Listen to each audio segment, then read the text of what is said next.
Ah, Denis, agora você vai querer falar sobre radiação na fibra ótica. Sim, talvez você não saiba, mas eu vou explicar aqui para você nessa aula como que a fibra ótica funciona e como que a radiação é a base dela. Fibra ótica é uma coisa que você vê por aí na tua casa, funcionando no teu computador, na tua televisão. É a base do funcionamento de vários equipamentos em hospitais, telecomunicação. É a base da sociedade moderna. Mas eu vou entender como que a fibra ótica funciona e como que a radiação está envolvida em todo esse processo. Se você puder curtir esse vídeo já logo de cara, você vai ajudar muito o teu professor Denis aqui a difundir a ciência no Brasil, para mais pessoas que não têm esse conhecimento aqui no Brasil, porque tudo aqui é feito em língua portuguesa. E se você tiver um pouco de tempo e quiser acessar o primeiro comentário fixado aqui, você vai encontrar o meu curso de radiação ali. Tem outros cursos, mas o de radiação é o principal, que você vai poder aprender um pouco mais do ponto de vista da física, como tudo aqui funciona. Então tá, vamos entender como a fibra ótica funciona, para poder entender como que a radiação faz parte dela. Vamos lá, passo a passo. Você já ouviu falar num processo chamado de reflexão? Denis, eu já ouvi falar porque toda vez que eu me olho no espelho pela manhã eu vejo a minha cara, então eu vejo o processo de reflexão, exatamente. Então aqui você tem um gato que está na frente de uma janela e você já percebeu que em alguns momentos do dia, quando o dia vai escurecendo, né, vai passando o dia, vai virando a noite, você consegue ver o teu reflexo em alguns vidros? Exatamente, esse é um processo da física chamado de reflexão. Ele vai fazer parte da fibra ótica. Vamos entender aqui como que esse processo de reflexão funciona. Então ali em vermelho eu coloquei um espelho, tá vendo? Como que funciona o reflexo de uma pessoa no espelho, por exemplo, ou numa janela? Tem um feixe de luz que vem de algum outro local chamado de feixe de incidência. Esse feixe vem, bate no espelho ali e volta. Quando ele volta, nós chamamos ele de feixe de reflexão. Por exemplo, a luz que vem do sol bate no seu rosto, a luz que bate no seu rosto vai para o espelho e é essa luz que volta para os seus olhos e você consegue se ver ali no espelho. Incidência e reflexão. Mas uma coisa que eu quero falar para você aqui é que aqui a gente está tratando de luz. Porém, a luz também é um tipo de radiação. Por quê? Porque ela faz parte do espectro eletromagnético. Ondas de rádio, raio-x, raios gama, raios beta, decaimento alfa, luz, cores, essas coisas. Tudo isso é radiação. Porém, quando você ouve falar de radiação, geralmente você lembra daquelas coisas que eu já falo em outras aulas, tipo radiação alfa, beta e gama, que tem a ver com urânio, césio, essas coisas. Isso está correto, é radiação, é radioatividade. Mas a luz também é um tipo de radiação. Então, quando a gente fala da fibra ótica funcionando por radiação, a gente está falando dela trabalhando com luz. Então, a luz também é uma radiação. E tem um outro processo que envolve a radiação da luz chamado de refração. Isso você já viu também. Já percebeu que quando você está, por exemplo, olhando pela tela, por um vidro mesmo que está meio sujo, ou por um óculos, ou por uma lupa nesse caso, a luz do objeto que está lá no fundo, quando atravessa esse material, por exemplo, essa lupa, ele sofre um certo desvio quando chega no teu olho. Por isso que você vê os objetos maiores, menores. Esse é o processo que nós chamamos de refração. Por exemplo, a luz que vem e passa por um vidro, ela vem ali aquele feixe amarelo mais claro, né, mais forte do lado de fora.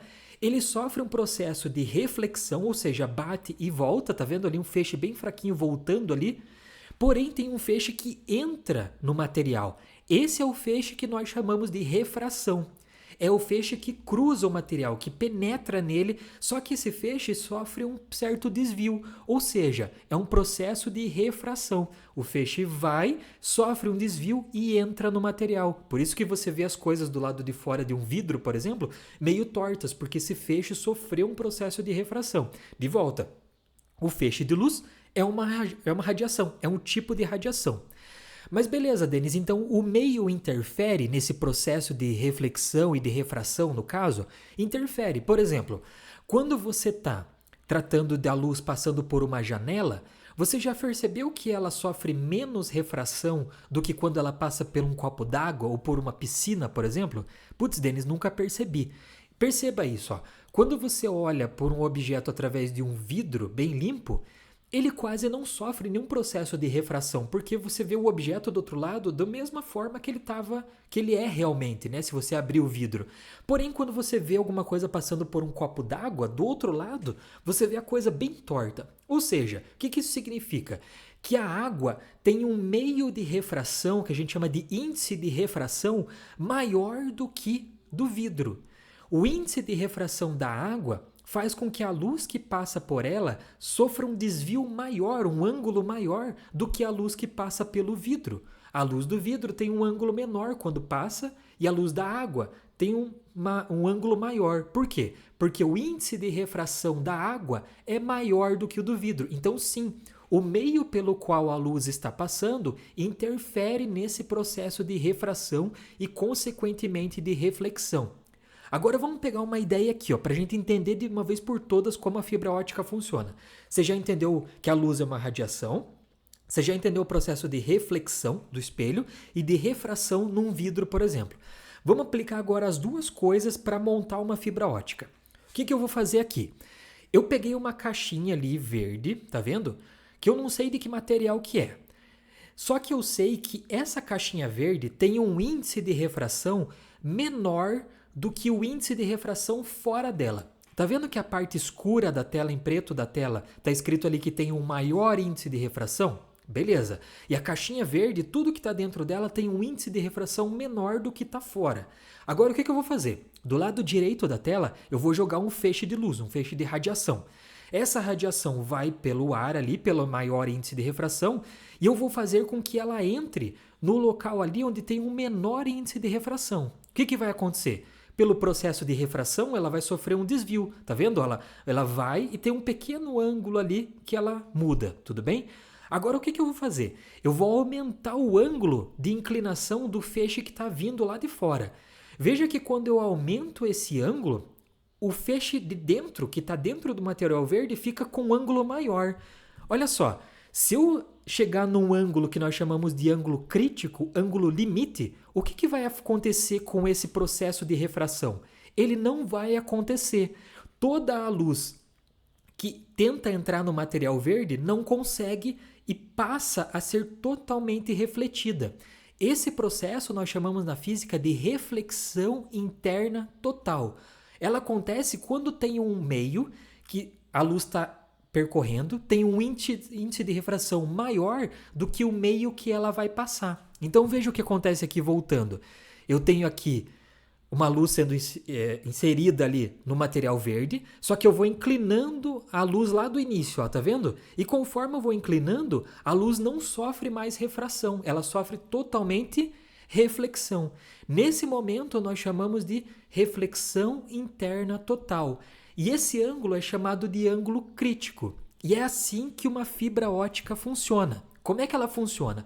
Eles constroem um tubo, né, com um material, e eles constroem de uma maneira que o material que está dentro ali da tua fibra tem um índice de refração maior do que o material que está ali na beirada, ó, que tem um índice de refração menor. É assim que é construído na indústria. Aí o que eles fazem? Eles jogam um feixe de luz, por exemplo, e do mesmo processo que aconteceu aqui, vai acontecer na fibra ótica. O que vai acontecer? Como ela vai sofrer sempre várias reflexões internas totais, ela vai, bate, e assim ela vai sendo transmitida. Por que isso é genial do ponto de vista da física? Porque a luz não sair para fora está errado, né? Eu estou fazendo uma redundância, mas vamos exagerar aqui. Não sai para fora do material, ela não vai para o lado de fora do material. Ou seja, ela fica presa dentro do material ali para sempre. Por quê? Porque está sofrendo o processo de reflexão interna total. Mas antes de existir a fibra ótica, a gente já conseguia transmitir informação. Porém, quando mandava por esses cabos antigos, boa parte da informação era perdida porque ela saía do material. Com a invenção da fibra ótica, essa luz ou essa informação que é jogada ali dentro fica presa e sofrendo reflexão, a radiação fica ali dentro e você consegue transmitir ela em grandes distâncias, tipo de um continente para o outro. E daí você consegue conectar todo o planeta e todo esse processo de cabeamento por fibra ótica que existe no mundo. Eu trouxe aqui para você uma imagem muito interessante.